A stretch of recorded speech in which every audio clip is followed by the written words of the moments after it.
Hey everyone, welcome back to the channel.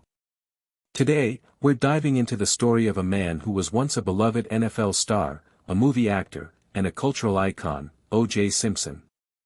His story is one of fame, fortune, but also tragedy, controversy, and a criminal case that left the world questioning everything they thought they knew about him. Let's take a look at O.J. Simpson's rise to fame, his unforgettable career, and the shocking events that changed everything. On the evening of June 12, 1994, the world would bear witness to a crime so brutal and shocking that it would capture the attention of millions. O.J. Simpson, a beloved NFL star, movie actor, and cultural icon, was about to find himself at the center of one of the most sensational murder cases in U.S. history. But how did it come to this? How did a man who seemed to have it all, from fame to fortune, become the central figure in a tale of violence, tragedy, and a trial that would stir a nation's deepest wounds? This is the story of O.J. Simpson, a man who went from an athlete to an accused murderer. This is the story of a crime that divided America, igniting debates about race, justice, and the limits of fame. It's the story of a man who would be forever linked to a crime that shocked the world. Orenthal James Simpson was born on July 9, 1947, in San Francisco, California. Growing up in a tough neighborhood, O.J.'s childhood was shaped by hardship.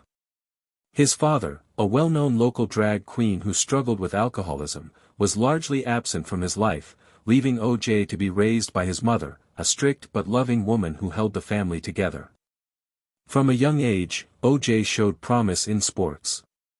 He quickly developed a passion for football and, more than anything, a desire to escape the poverty and struggle of his surroundings. Despite his humble beginnings, Simpson had a natural athleticism that set him apart from other kids in the neighborhood. His talent on the field was undeniable, and it wasn't long before his skills attracted the attention of scouts. Simpson's high school years were marked by growing fame. By the time he reached college, O.J. had firmly established himself as one of the most promising athletes in the country. Attending the University of Southern California, USC, he became a star running back, breaking records and winning accolades that would set him on the path to greatness. It was during these early years in college that Simpson first tasted what it was like to be adored by fans. He was known for his electrifying runs, his speed, and his ability to change the course of a game with a single play. In 1968, he won the prestigious Heisman Trophy as the best college football player in the nation. His fame had begun to reach a national level, and with it, his opportunities beyond football began to grow. In the early 1970s, Simpson was drafted by the Buffalo Bills in the NFL's first round, beginning a professional career that would see him rise to even greater heights. His achievements on the football field were astounding. He became the first player to rush for more than 2,000 yards in a single season, a feat that cemented his place in football history. But as O.J. Simpson's fame grew, so did his ego. The fame, the money, the endorsement deals, all of it began to fuel a new persona. He wasn't just an athlete anymore, he was a celebrity. In fact, he quickly became one of the most recognizable figures in American culture. Simpson's commercial success further boosted his image. In the 1970s, he appeared in a series of commercials for the Hertz rental car company, solidifying his image as a charming, approachable, and likable celebrity. He was more than a football star, he was an American icon. But even as Simpson's career soared, his personal life was far from perfect. Behind closed doors, the star athlete struggled with the same issues many faced: love, family, and the pressures of fame. In 1977, O.J. Simpson married Nicole Brown, a woman he met when she worked as a waitress at a Beverly Hills club. Their relationship seemed perfect at first. Nicole was beautiful, young, and blonde. Her appearance seemed to match the idyllic life Simpson had built for himself. He had it all: fame, wealth, and a beautiful wife. But beneath the surface, cracks began to show. O.J. and Nicole's relationship was fraught with tension, jealousy, and dysfunction. As Simpson's fame grew, so did his insecurities. He had a well-documented history of volatile outbursts, particularly when it came to Nicole.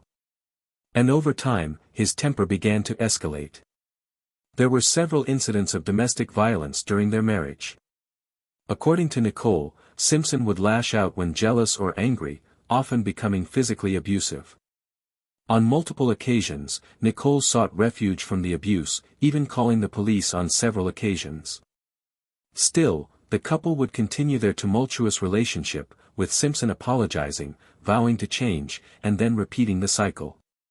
In 1992, after 16 years of marriage, Nicole filed for divorce.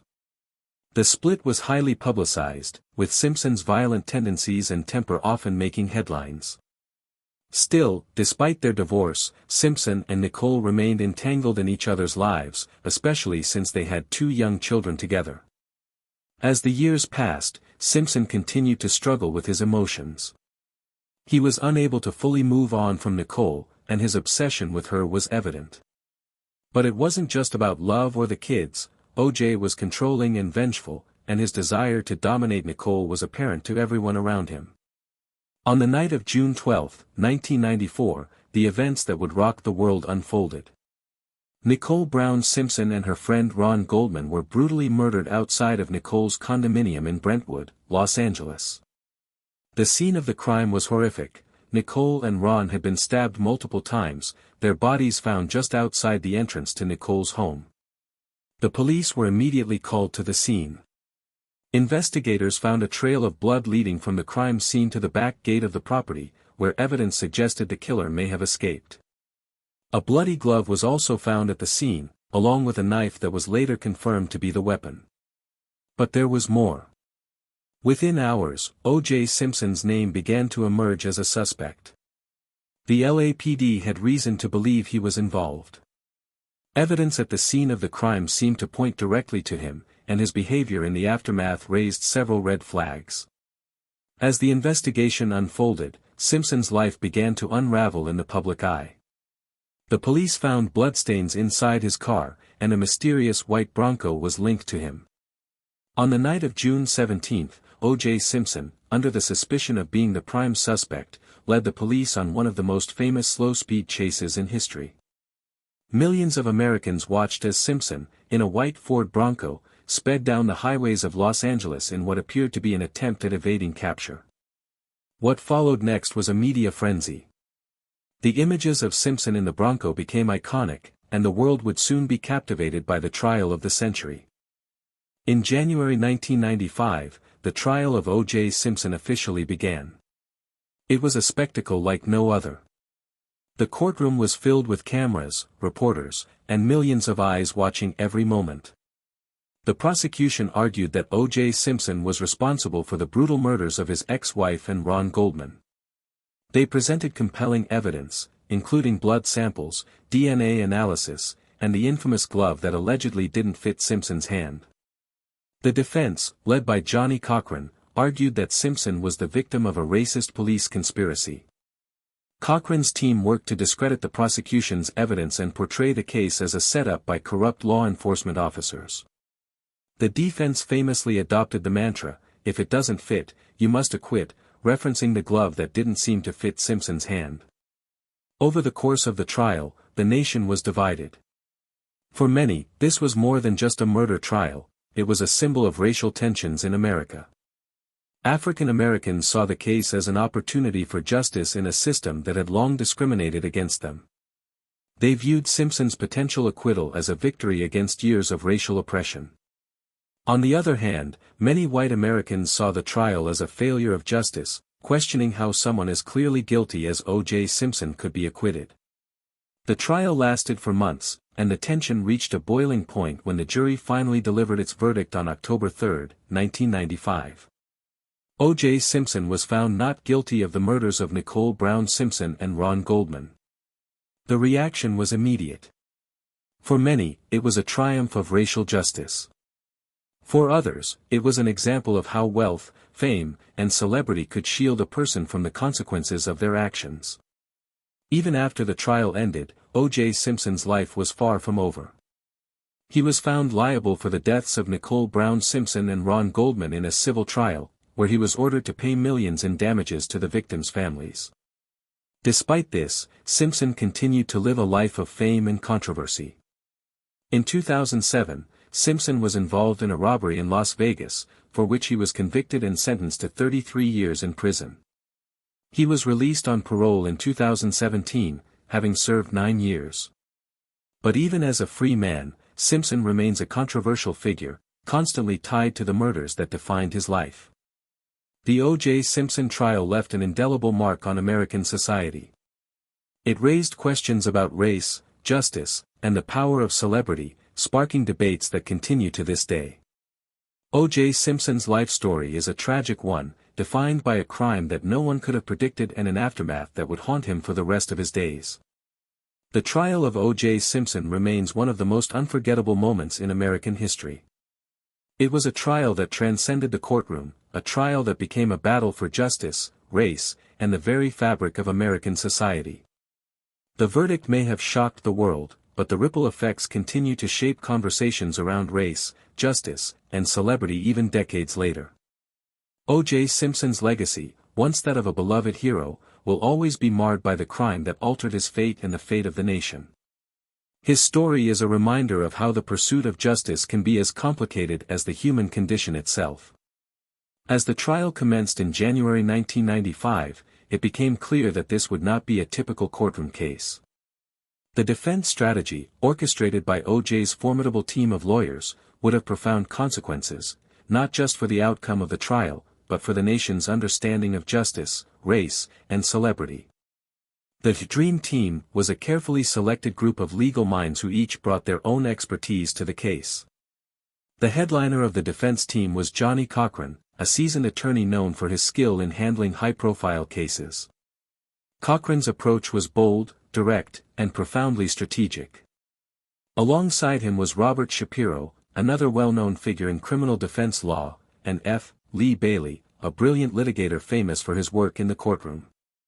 Together, they formed an unshakable unit, working tirelessly to sway public opinion and challenge the prosecution's case. Cochran's tactics were bold and unapologetic.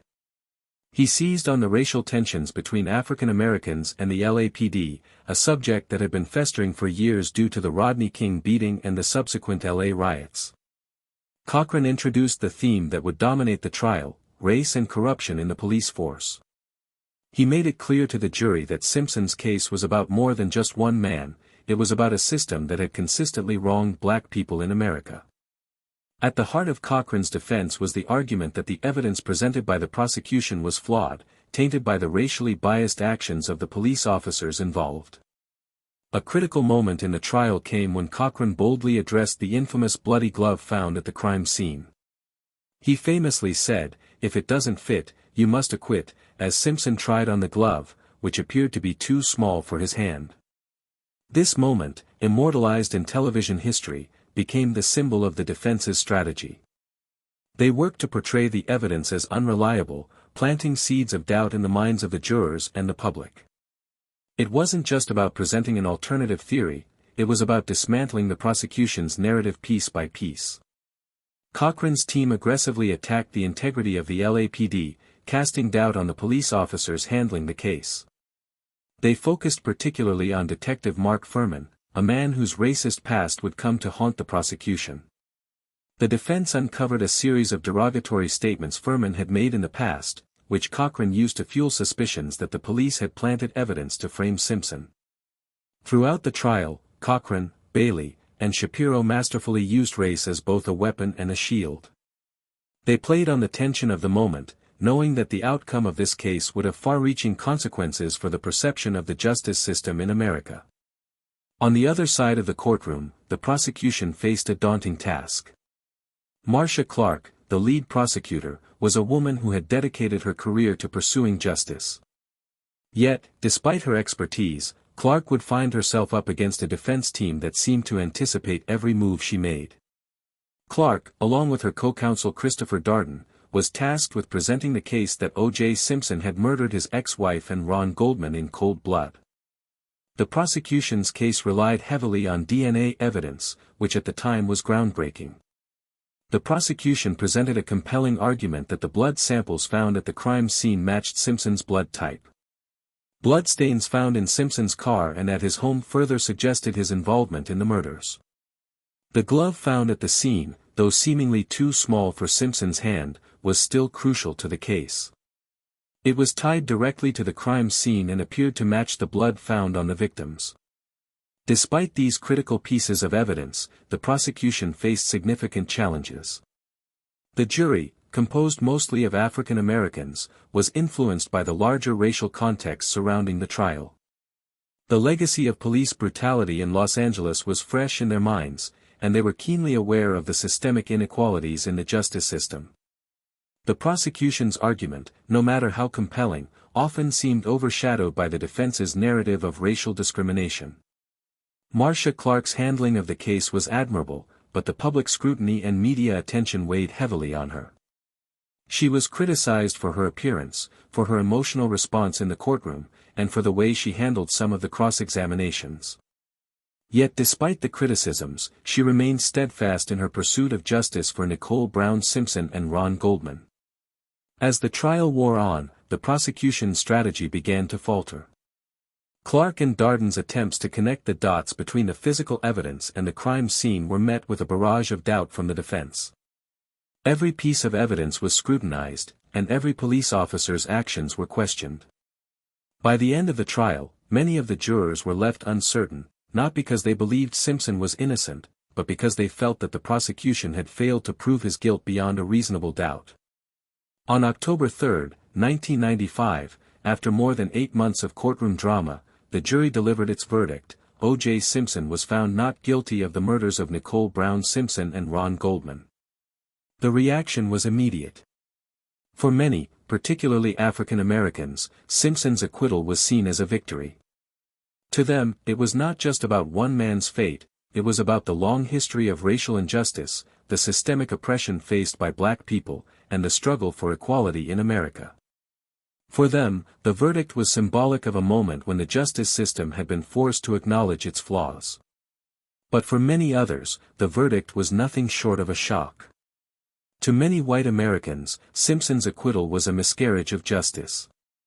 The overwhelming evidence, including the bloody glove and Simpson's history of domestic violence, seemed to point to his guilt. The idea that a man with so much fame and fortune could escape punishment struck a deep chord with those who believed in the sanctity of the legal system. The media coverage surrounding the verdict was intense. Television networks broadcast the reading of the verdict live, with millions watching around the world. As the news spread, reactions poured in. Protests erupted, both in celebration and in outrage.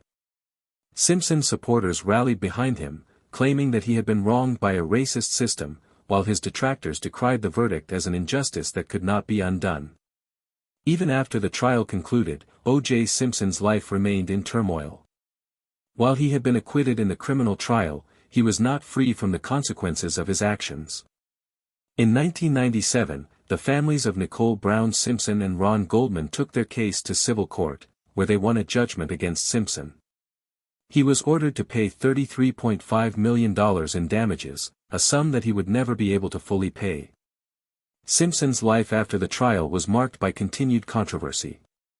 In 2007, he was involved in a robbery in Las Vegas, which led to his arrest and conviction.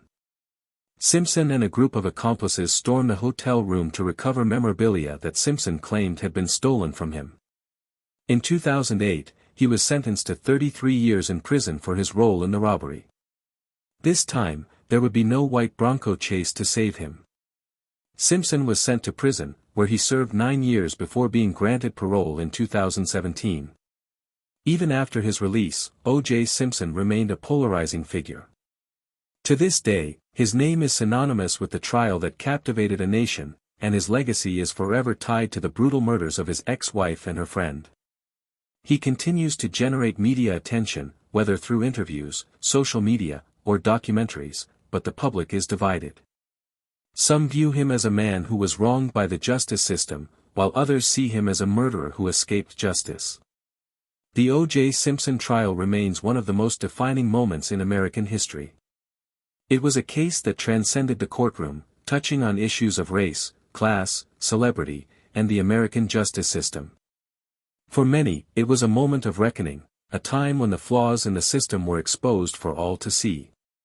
The verdict of "not guilty" may have been a legal conclusion, but it was not the end of the story. The cultural impact of the trial continues to be felt today, as it sparked a national conversation about race and justice in America that persists to this very day. O.J. Simpson's legacy, once that of a beloved athlete and American icon, will always be marred by the violence that shattered his family and the trial that followed. Whether seen as a symbol of racial justice or a tragic miscarriage of the legal system, the case of O.J. Simpson will remain etched in the collective memory of the nation for generations to come. If you follow us to this stage, don't forget to subscribe, like and share. See you in the next video.